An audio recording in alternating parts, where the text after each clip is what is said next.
आज का जो टॉपिक रहेगा वो रहेगा भाई सुप्रीम कोर्ट। ठीक है, तो हेडिंग डाल देंगे सुप्रीम कोर्ट। भारत के अंदर सुप्रीम कोर्ट पहली बार है ना 1774 में बनाया गया था, लेकिन एक्ट अगर पूछ ले तो एक्ट था 1773 का एक्ट। 1773 के एक्ट के द्वारा भारत में सुप्रीम कोर्ट बनाया गया था। कहाँ पे? कोलकाता, वेस्ट बंगाल के अंदर भारत का पहला सुप्रीम कोर्ट बनाया गया था। भारत का पहला सुप्रीम कोर्ट बनाया गया था। अच्छा, इस सुप्रीम कोर्ट के अंदर टोटल जजों की संख्या कितनी रखी गई? 4, जिसमें से एक चीफ जज होएगा और 3 अदर जज होंगे। 3 क्या होंगे भाई? अदर जज होंगे, या फिर एक हम इधर हेड बोल सकते हैं। एक हेड होएगा, हेड जज, और 3 अदर। ठीक है,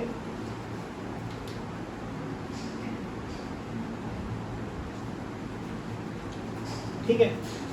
4 जजों के नाम को याद करने की ट्रिक मैंने बना रखी है भाई, वो आप पढ़ेंगे। एलिजा मास्टर को देख कर चैम्बर में हाइड हुई।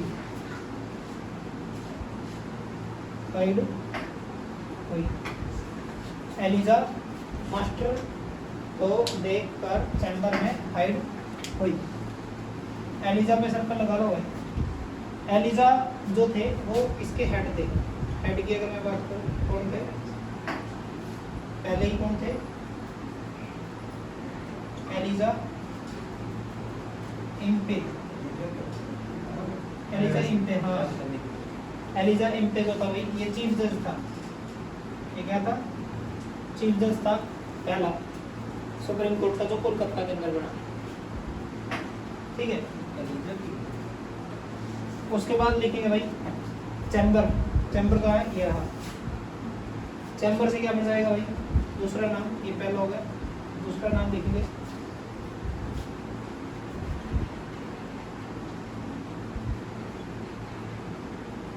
इसका नाम था चैम्बर्स। ठीक है, एक लिखेंगे, हाइड वाले भी सर्कल लगाएंगे। तीसरा नाम हो जाएगा, हाइड से हाइड ही है भाई, और फोर्थ नाम हो जाएगा इस मास्टर से, और मास्टर से बन जाएगा ली मास्टर। ली मास्टर, ये 4 जज थे टोटल इसमें भाई। एलिजा इम्पे, चैम्बर्स, हाइड और ली मास्टर, ये 4 जज थे कोलकाता के अंदर जो सुप्रीम कोर्ट बनाया गया था। इंग्लिश में। ठीक है,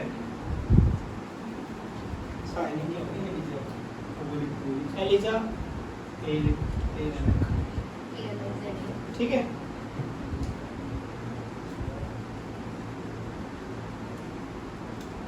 हो गया भाई, इसको कर दूं रफ।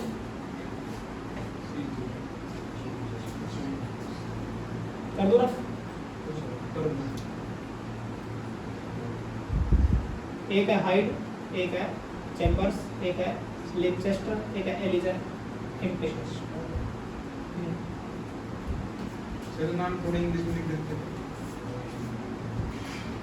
याद करनी है मुझे क्या। हाँ, कोई बात नहीं, ठीक है।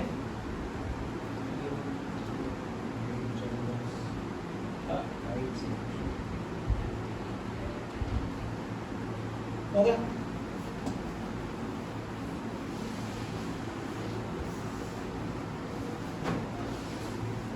चलो भाई आगे बढ़ते हैं। फिर आगे लिखेंगे इंडिपेंडेंट इंडिया का supreme court. Independent India, independent India का सुप्रीम कोर्ट बना था भाई 28 जनवरी 1950 को। लिखेंगे 28 जनवरी 1950 को भारत का सुप्रीम कोर्ट, इंडिपेंडेंट इंडिया का सुप्रीम कोर्ट बना। ठीक है, 28 जनवरी 1950 को। एक्ट पूछ ले, एक्ट 1935 के एक्ट के द्वारा भारत का सुप्रीम कोर्ट बनाया गया था 28 जनवरी 1950 को। 1935 लिखा था ना? हाँ जी, एक्ट 1935 का।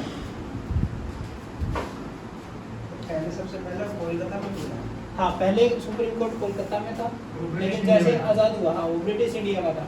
जैसे भारत देश इंडिपेंडेंट हुआ, इंडिपेंडेंट इंडिया का पहला जो सुप्रीम कोर्ट बना वो 28 जनवरी 1950 के अंदर सुप्रीम कोर्ट बनाया गया था।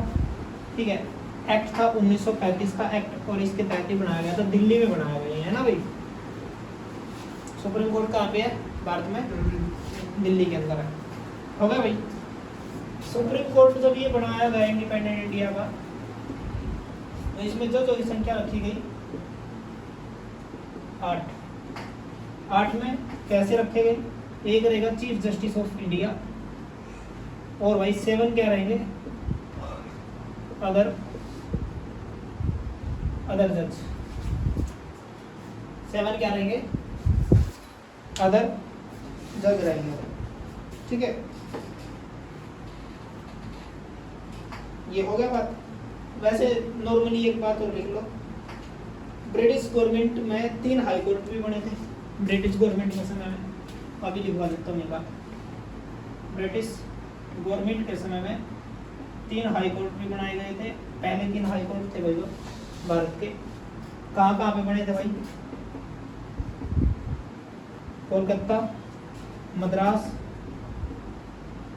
और मुंबई। ये 3 हाई कोर्ट बने थे भाई। और कब बने थे? 1862 में ये बनाए गए थे। 1862 के अंदर ये आपके हाई कोर्ट बनाए गए थे। ये बात अभी आपको पता थोड़ा चाहिए। कोलकाता, मद्रास। हाँ जी।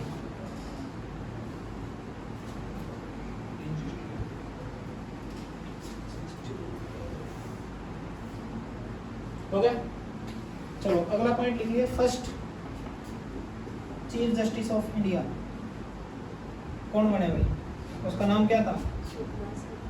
हीरा लाल जे कानिया। हीरा लाल जे कानिया पहले चीफ जस्टिस ऑफ इंडिया कौन बने भाई? हीरा लाल जे कानिया।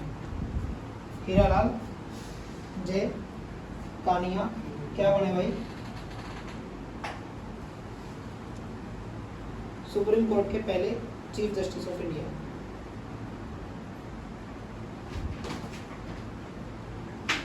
हो गया। जब ये बनाया गया था तब तो कितने बताए मैंने? 8 जज थे। लेकिन वर्तमान में प्रेजेंट में अगर पूछ रहे जजों की संख्या कितनी है भाई? 34 है। 34 में कैसे? एक चीफ जस्टिस ऑफ इंडिया और 33 अदर जज। अभी प्रेजेंट की बात करूँ तो लिख लेंगे भाई। अभी प्रेजेंट में अगर बात करें, वर्तमान में बात करें, जजों की संख्या कितनी है सुप्रीम कोर्ट के अंदर? 34 है, जिसमें एक चीफ जस्टिस ऑफ इंडिया बनेगा और 33 जो होंगे वो अदर जज होंगे। प्रेजेंट अदर जज। ठीक है, सुप्रीम कोर्ट के अंदर। अब ये मैं बताऊंगा कि 8 से 34 कैसे हुए, कब कब हुए, कब कब कितने कितने बढ़ाए। एक बार इसको नोट करो फटाफट, फिर आगे बढ़ूंगा। हो गया? हो गया। सर फिर ये हर अलग केस में 3 जज अलग अलग बैठते हैं 34 में से। किसमें? इसलिए आपने अभी देखा कि 34 जज है। हाँ। मुसलमानों को केस अगर 3 जज नहीं बैठते किसमें? उसमें वो उस पर लगी होती है, टेस्ट पूल लगी होती है ऊपर। हाँ, तो सर हर वो अलग अलग तीन बैच। जज बैठेंगे। हाँ बिल्कुल, अलग अलग बैच होती है। जैसे कि जब चीफ जस्टिस ऑफ इंडिया होगा 5 जज दिखेंगे आपको, 5 जज बैठे मिलेंगे। कई बार 3 भी मिलते हैं। ठीक है, वो अलग अलग केस के अलग अलग केस लड़ेंगे 34 के 34 जज। ये नहीं है कि एक ही जगह सारे लाइन में ऐसे बैठ जाएंगे, अलग अलग हाँ चैम्बर्स होते हैं। ठीक है, तो 28 जनवरी 1950 को हमारा सुप्रीम कोर्ट बना। 8 जज थे। 8 से 34 कैसे हुए वो लिखेंगे भाई। सबसे पहले लिखेंगे 1956 में 8 से संख्या बढ़ा करके 11 की गई थी। 1956 में जजों की संख्या कितनी थी? 8 से कितने कर दिए गए थे भाई? 11 कर दिए गए। 8 से कितने कर दिए गए? 11। फिर 1960 में, फिर उसके बाद 1960 में 11 जजों से 14 जज कर दिए गए। 14 जज कर दिए गए, ठीक है। 1960 में 11 से 14। फिर उसके बाद लिखेंगे 1978 में,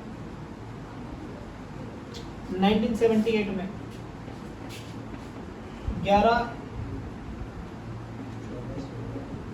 14 जजों से 18 जज कर दिए भाई। कितने कर दिए? 18। फिर उसके बाद लिखेंगे 1986 में 18 से 26 किए।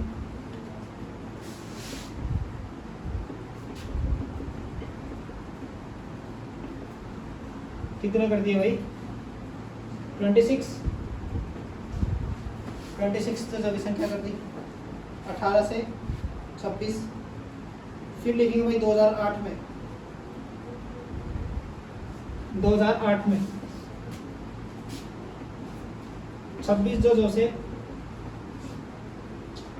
31 जज करे। और फिर लास्ट में भाई 2020 में बढ़ाए थे शायद, या 2019, हाँ 19 में बढ़ाए थे। 2019 में भाई 2019 में 31 जज से भाई कितने कर दिए? 34 जज, यानी कि अभी वर्तमान में कितने हैं? 34। ऐसा क्यों हुआ? जैसा जैसा वर्कलोड आता गया वैसे वैसे जजों की संख्या बढ़ाते गए। टोटल कितनी बार बढ़ाया अभी तक? 1 2 3 4 5 6 बार टोटल जजों की संख्या बढ़ाई गई है अभी तक, ठीक है। टाइम अगर आगे बढ़ता गया तो बिल्कुल जजों की संख्या क्या हो सकती है भाई? इंक्रीज हो सकती है, ठीक है। अब बात करते हैं सुप्रीम कोर्ट के जजों की अपॉइंटमेंट कौन करता है? सुप्रीम कोर्ट के जजों की अपॉइंटमेंट कौन करता है? ये मैं उससे पहले अपॉइंटमेंट से पहले ये लिख लिया भाई सभी ने?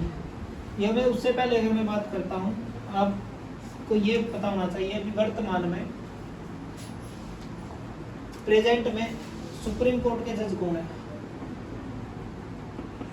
चीफ जस्टिस ऑफ इंडिया कौन है? ये पता होना चाहिए, है ना। वर्तमान में मैं 4-5 नाम लिखवा देता हूँ इकट्ठा। 48, 49, 50, 51, 52 और वही 53। ये आपको पता होना चाहिए। 48 नंबर का था भाई एनवी रमन्ना। एनवी रमन्ना के बाद आया यूयू ललित। इसके बाद आया भाई डी वाई चंद्रचूड़। उसके बाद आया डी वाई चंद्रचूड़ के बाद आया संजय खन्ना। संजय खन्ना के बाद आया भाई बी आर गवई के बाद आया सूर्यकांत। अभी वर्तमान में जो है वो है सूर्यकांत। अभी वर्तमान में कौन है? चीफ जस्टिस ऑफ इंडिया ये है। प्रेजेंट में कौन है अभी? सूर्यकांत है। हरियाणा का रहने वाला भाई, हरियाणा का हिसार का रहने वाला भाई, ठीक है। गाँव भी बता दूं एडवांस में चलना है तो, नहीं चलना है तो लो बता ही देता हूँ। पेटवाड़ गाँव का है। ये भी बता दो पढ़ाई कहाँ से करी? एमडी यूनिवर्सिटी रोहतक से एलएलबी करी थी, ठीक है। हाँ सच में। सही क्या लिखा है 51 में? 51 संजय खन्ना, फिर बी आर गवई और फिर सूर्यकांत। अब देखो भाई मैंने इतने नाम क्यों लिखे, क्या वजह रही होगी इतने नाम? क्योंकि हम करंट के लिए या तो पहला याद रखते हैं या फिर लास्ट का रखते हैं, ऐसे है। इसके लिए पीछे वजह है। देखो एनवी रमन्ना को ओथ किसने दिलाई थी?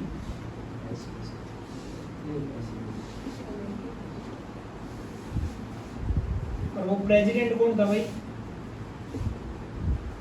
राम नाथ कोविंद। ठीक है, अब बात करते हैं एनवी रमन्ना को ओथ किसने दिलाई थी? इसको ओथ किसने दिलाई थी? और आपने उसी का नहीं बताया एनवी हाँ तो मैंने यही तो कहा, सुनो, मैंने कहा एनवी रमन्ना को ओथ किसने दिलाई थी? प्रेसिडेंट रामनाथ कोविंद ने। अब मैंने कहा एनवी रमन्ना ने ओथ किसको दिलाई? इसने दिलाई थी भाई प्रेसिडेंट द्रौपदी मुर्मू।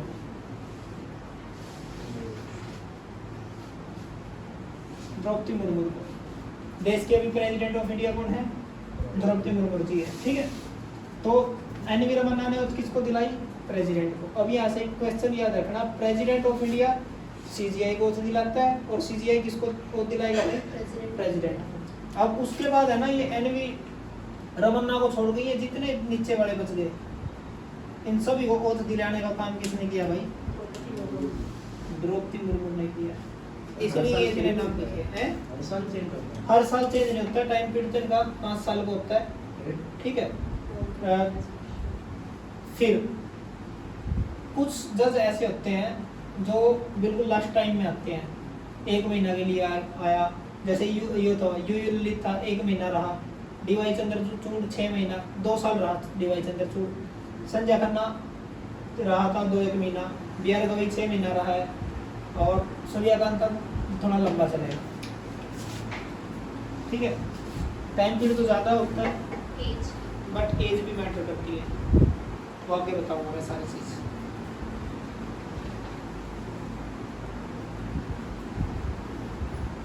हो गया भाई इधर तक? तो अब जब ये ओथ वाला सिस्टम आ गया तो अब मेरे को बताओ सीजीआई यानी कि सुप्रीम कोर्ट के जो है अपॉइंटमेंट कौन करता है? President of India. अगला पॉइंट ये लिखे, इसको रफ कर दो। मैं ये कहानी समझ में आ गई पूरी? चलो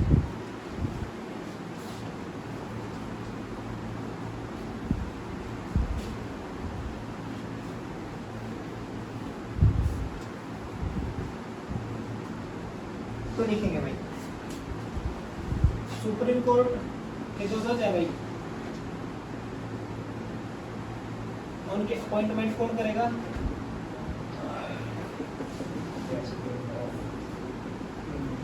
प्रेसिडेंट ऑफ इंडिया करता है भाई, लिख लेंगे ये पॉइंट। प्रेसिडेंट ऑफ इंडिया क्या करता है? नियुक्ति करता है इनकी।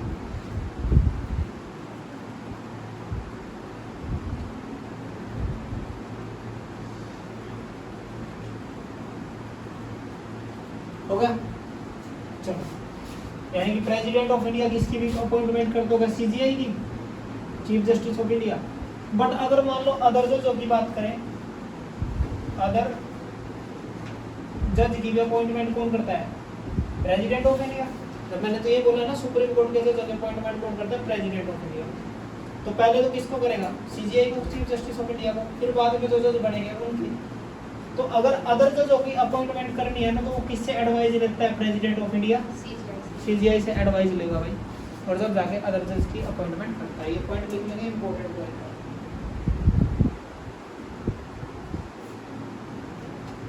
हो गया? ओथ भी लिख लेंगे इधर ही। सीजीआई को ओथ कौन दिलाता है? प्रेसिडेंट। प्रेसिडेंट दिलाता है। जल्दी जल्दी लिखो भाई, जल्दी जल्दी लिखो ये point.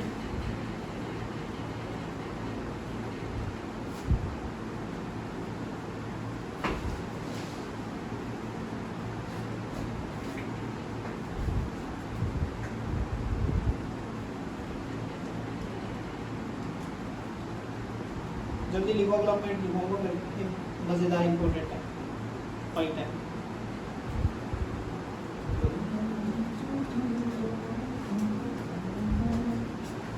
Chief justice of India कौन बताता है कि ये बनेगा? जैसे मतलब इसमें भी कोई सिलेक्शन होती होगी? बताएंगे बाद में। नहीं, इसमें नहीं बताऊंगा, वैसे बता दूंगा। वैसे आ रहा है कौन आता है? ठीक है, समझ में आ गया जब तक? हाँ भाई, अब अगला पॉइंट ये क्या सुप्रीम कोर्ट के जज को हटाया जा सकता है? क्या सुप्रीम कोर्ट के जज को पद से हटाया जा सकता है? हटाया जा सकता है। क्या लगता है उस पे कौन हटाएगा? पहले तो प्रेसिडेंट ऑफ इंडिया हटाएगा, प्रेसिडेंट ऑफ इंडिया हटाएगा, लेकिन उसके खिलाफ क्या लगेगा भाई? इम्पीचमेंट लगेगा भाई, इम्पीचमेंट लगेगा। उस व्यक्ति के खिलाफ क्या लगेगा?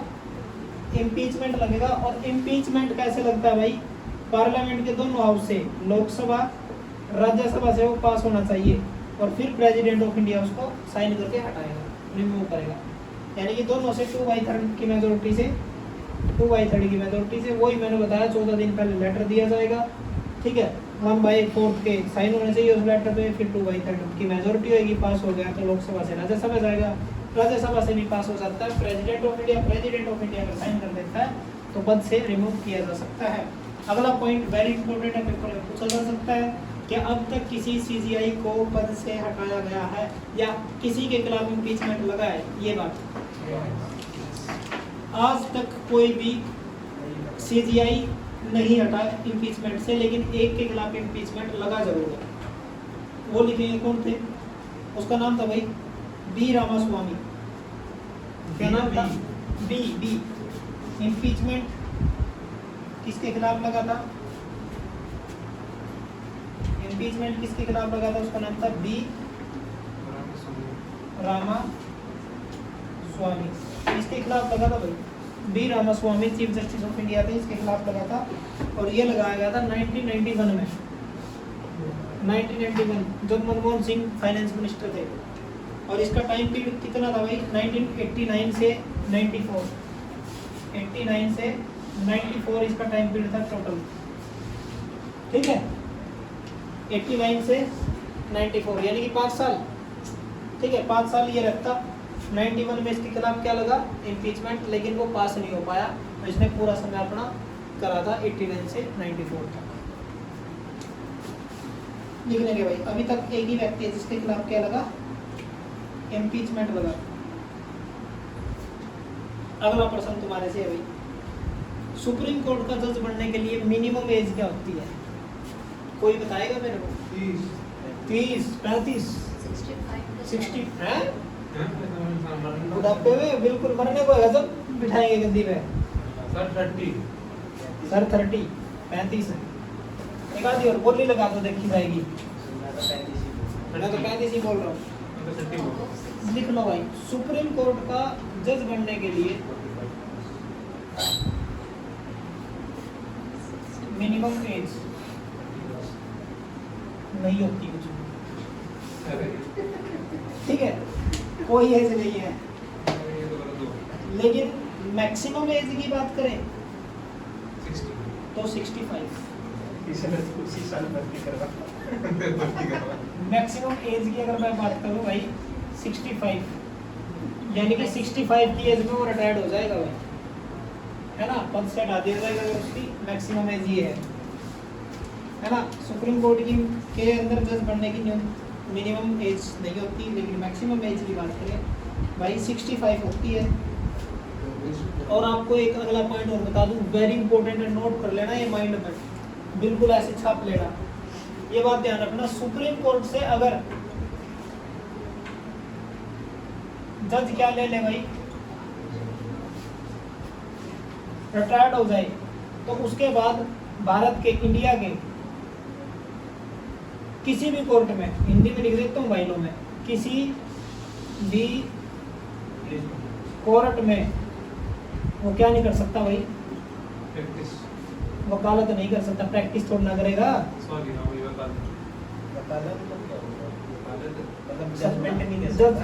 जजमेंट तो जज के तौर पे देगा। अब सर जैसे आपने बताया रिटायरमेंट, अब 65 की एज होगी, सुप्रीम कोर्ट से रिटायरमेंट मिलेगी उसको। उसके बाद भारत में जितने हाई कोर्ट भी है बहुत सारे, ना तो उधर एडवोकेट के तौर पे वकालत कर सकता, जज तो रहेगा ही नहीं कैसे भी करके, ठीक है। तो वकालत का मतलब कौन करता है? वकालत एडवोकेट करता है। बहस कौन करता है ना? कोर्ट में कौन लेके जाता है किसी भी केस को, केस लड़ने के लिए? तो ये कोई भी केस नहीं लड़ेगा भारत में किसी भी प्रकार का, किसी भी कोर्ट में। रिटायर मतलब बिल्कुल रिटायर हो गया वो, ठीक है, कोर्ट में नहीं वकालत कर पाएगा। इंडिया की किसी भी कोर्ट में वकालत नहीं कर पाएगा, कोई भी पिटीशन दायर नहीं कर पाएगा, केस नहीं लड़ पाएगा किसी का, ठीक है। ये बात ध्यान रखने भाई, इंपॉर्टेंट पॉइंट है ये बहुत। होगा भाई इधर तक? मैं करूँगी रहा हूँ भाई। चलो सैलरी और देख लेते हैं। चीफ जस्टिस ऑफ इंडिया की सैलरी कितनी होगी? 3 लाख 2,80,000। CGI की सैलरी की अगर मैं बात करता हूँ तो वो है भाई 2,80,000।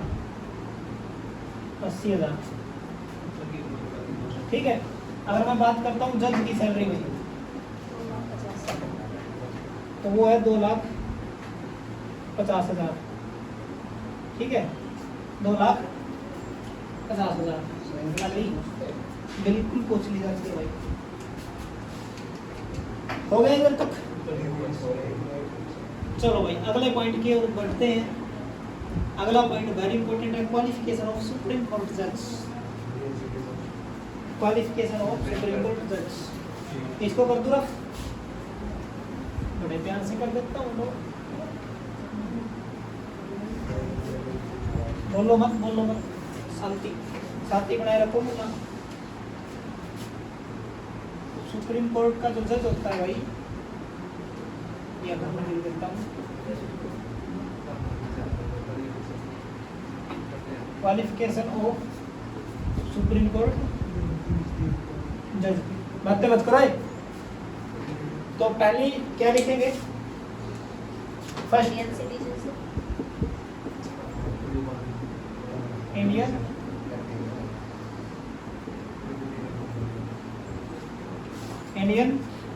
सिटीजनशिप। पॉइंट नंबर सेकंड लिखेंगे भाई, बताओगे तुम लोग? पॉइंट नंबर सेकंड इसमें बैंकरप्ट प्रॉफिट पोस्ट पे नहीं। अरे वाह वाह वाह वाह, ये तो क्योंकि ये मंत्री बनने जा रहे हैं। मेरे को पता था यही बोल लोगे, मेंटल नहीं होना चाहिए, मेंटल नहीं होना चाहिए, ये तो होता ही है। चलो लिखेंगे भाई, दूसरा पॉइंट लिखेंगे। उस व्यक्ति के पास जो सुप्रीम कोर्ट में जज बनने जा रहा है वो या तो हाई कोर्ट या फिर 2 या 2 से अधिक कोर्टों में जज के तौर पे काम कर रहा हो, कम से कम 5 साल। सुना लग रहा है। सर एक बार वापस बताना। बता देता हूँ, हाई कोर्ट में या 2 या 2 से अधिक कोर्टों में लगातार कम से कम 5 सालों तक जज के तौर पर काम कर चुका हो। दूसरा पॉइंट मैंने क्या कहा? पॉइंट नंबर सेकंड मैंने कहा 5+ हाई कोर्ट में या फिर 2 या 2 से अधिक कोर्ट में मिनिमम कितने साल भाई? 5 ईयर जज के तौर पे वर्क किए हो भाई, जज के तौर पे काम किए हो। एक्सपीरियंस। हाँ, ये उसके पास होना चाहिए। उसके बाद अगला पॉइंट, इसमें तीसरा पॉइंट क्या है? 10 साल तक वकालत की हो। तीसरा पॉइंट, किसी हाई कोर्ट या भाई किसी कोर्ट में लगातार 10 साल तक वकील के तौर पे काम किया हो, एडवोकेट रहा हो। वो भी सिर्फ सीजीआई बन सकता है। हाँ जी, सीजीआई नहीं भाई, सुप्रीम कोर्ट का जज। क्या लिख रहा? क्वालिफिकेशन ऑफ सुप्रीम कोर्ट जज, ठीक है। और लास्ट और अंतिम पॉइंट क्या है? लास्ट और अंतिम पॉइंट ये है भाई, प्रेसिडेंट ऑफ इंडिया की नजर में